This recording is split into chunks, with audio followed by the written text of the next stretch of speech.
Hi, I'm Benjamin Chee. I'm the creator of Bonus Points.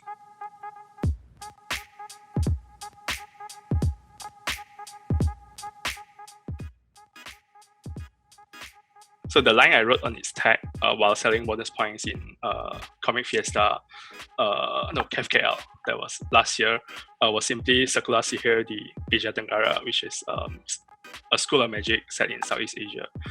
Right, so in bonus point, you meet Ayu, who's a very earnest student in this magic school, and she's just thrown into a frightful exam, and she's just trying to stay alive. I'm pretty sure we have like exam-related nightmares, and subconsciously, I guess like that might be how this story came about.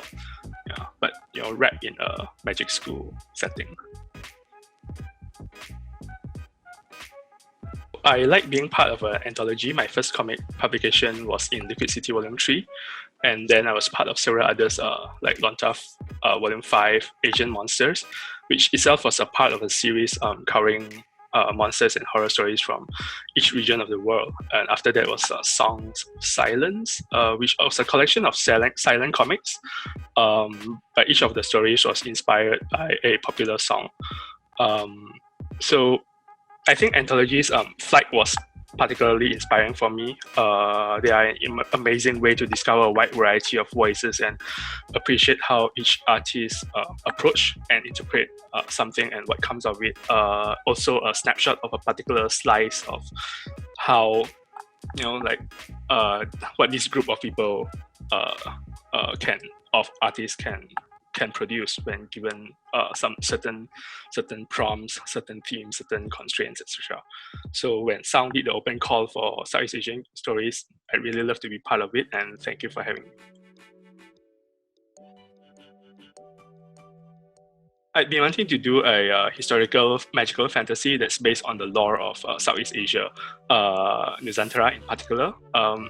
And so when I did that, and like my first draft was grew too big for what I usually put out. I mean, so it's a 20 to 30 page book for a comic convention that's usually a one shot. And I think it grew beyond the scope of that, so I shelved the idea. But when preparing a story for Sound, I just took the cues from there and retooled the story based on the theme of Sound, and eventually got it distilled to this like small direct tale, but hopefully still an effective one.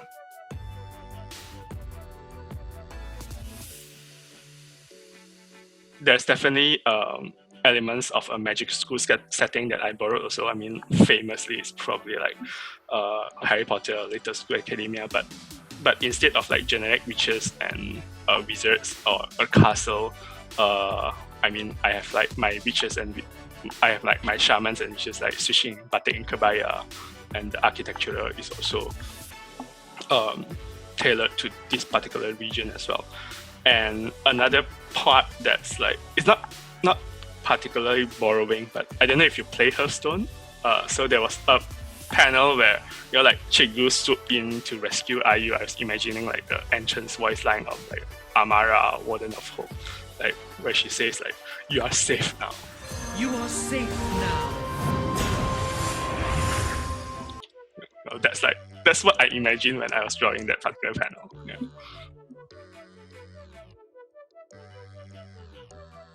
I went through a few iterations to get here. Part of me thinking how the sound prompt would work for this story is making it the basis on how magic works in this world.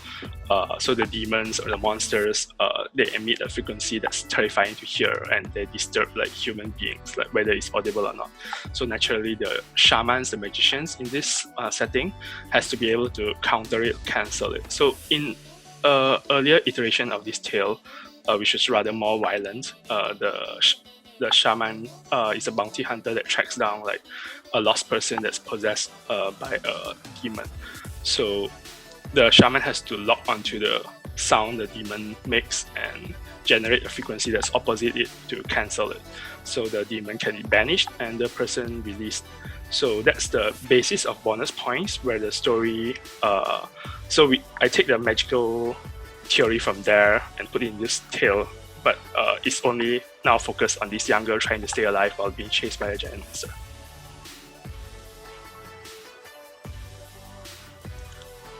So visually, I drew a lot from regional history to set up the look of a magic school that's in this region.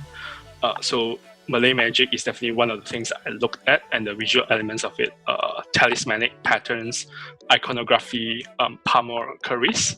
That's the design on a Charis blade, and FAG drawings.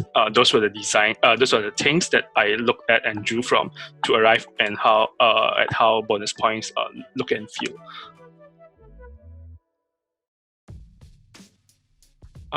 One of the hardest things I think to communicate was the magical theory.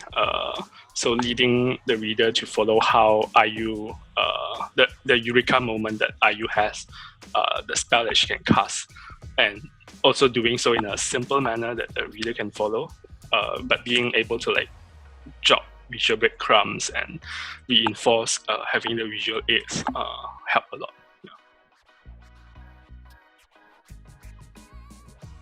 So the audience I have in mind for this is consciously a younger one than what I usually draw for.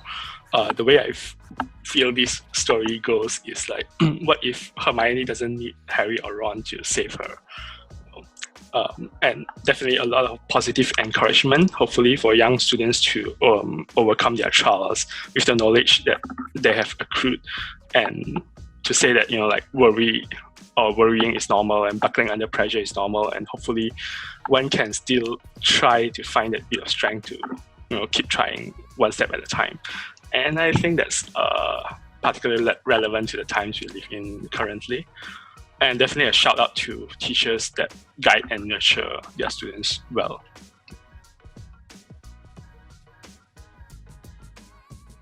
So I don't think it's a must that because you're Southeast Asian, you have to create comics or tell stories inspired by or set here. But I do think that it's important to have the encouragement to do so, in a sense that when you do that and when you present an idea about it, so you're met with welcoming feels rather than like disencouragement, rather than discouragements, right? So I think that's important to have that, because that's basically telling our creators that our stories are worth listening to, are worth creating.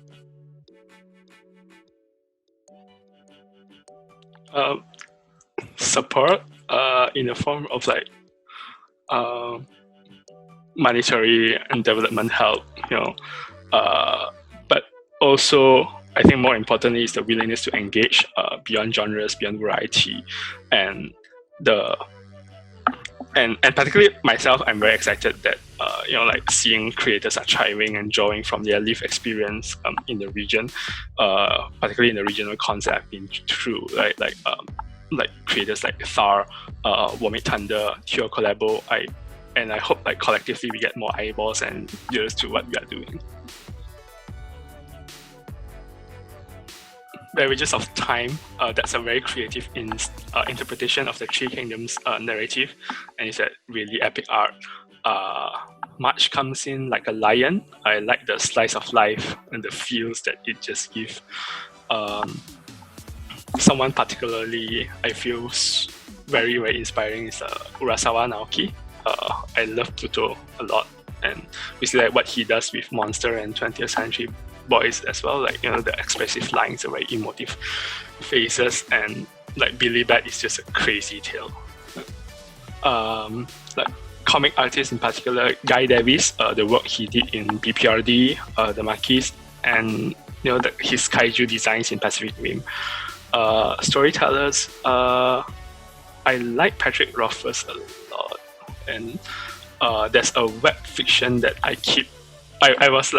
I've been reading this web fic since the past 3 years. It's called A Practical Guide to Evil, and basically like reading it every Tuesday and Friday is like one of my highlights of the week. Local and regional creators, I think Wayne Ray, whom I got to adapt one of his short story to a comic, and I think Ng Yisheng's Lion City is a very amazing book. Yeah. Bye, thanks for watching, and hope you enjoyed the book. Yeah, you can even wave if you want to. Wave.